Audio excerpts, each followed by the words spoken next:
Hello दोस्तों, नमस्कार दोस्तों।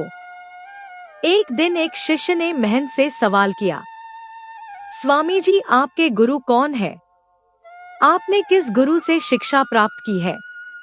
महंत शिष्य का सवाल सुन मुस्कुराए और बोले, मेरे हजारों गुरु हैं। यदि मैं उनके नाम गिनाने बैठ जाऊं तो शायद महीनों लग जाए, लेकिन फिर भी मैं अपने 3 गुरुओं के बारे में तुम्हें जरूर बताऊंगा। मेरा पहला गुरु था एक चोर। एक बार मैं रास्ता भटक गया था और जब दूर किसी गांव में पहुंचा तो बहुत देर हो गई थी। सब दुकानें और घर बंद हो चुके थे, लेकिन आखिरकार मुझे एक आदमी मिला जो एक दीवार में सेंध लगाने की कोशिश कर रहा था। मैंने उससे पूछा कि मैं कहाँ ठहर सकता हूँ, तो वह बोला कि आधी रात गए इस समय आपको कहीं कोई भी आसरा मिलना बहुत मुश्किल होगा, लेकिन आप चाहे तो मेरे साथ आज की रात ठहर सकते हो। मैं एक चोर हूँ और अगर एक चोर के साथ रहने में आपको कोई परेशानी नहीं है तो आप मेरे साथ रह सकते हैं। मैं उसके साथ एक रात की जगह कुछ दिनों तक रह गया।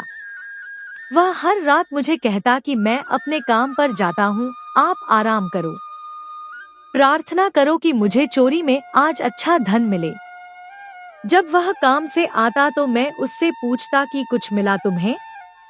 तो वह कहता कि आज तो कुछ नहीं मिला, पर अगर भगवान ने चाहा तो जल्द ही जरूर कुछ मिलेगा। वह कभी निराश और उदास नहीं होता था और हमेशा मस्त रहता था।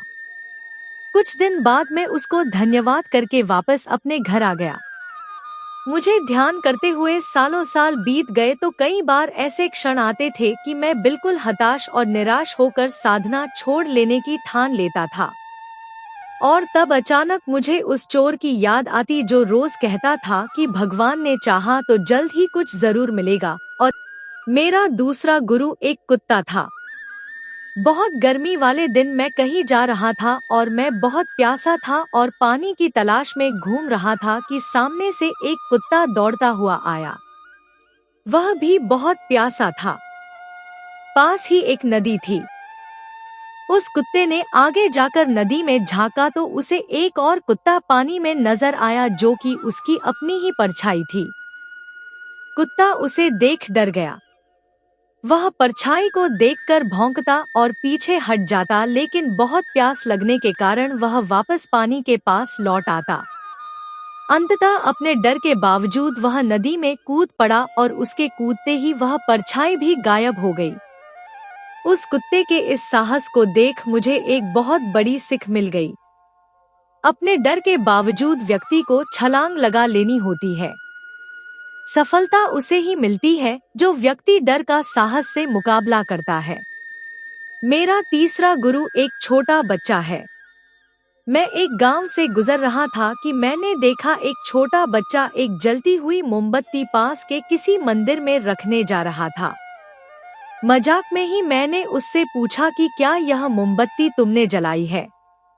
वह बोला, जी मैंने ही जलाई है।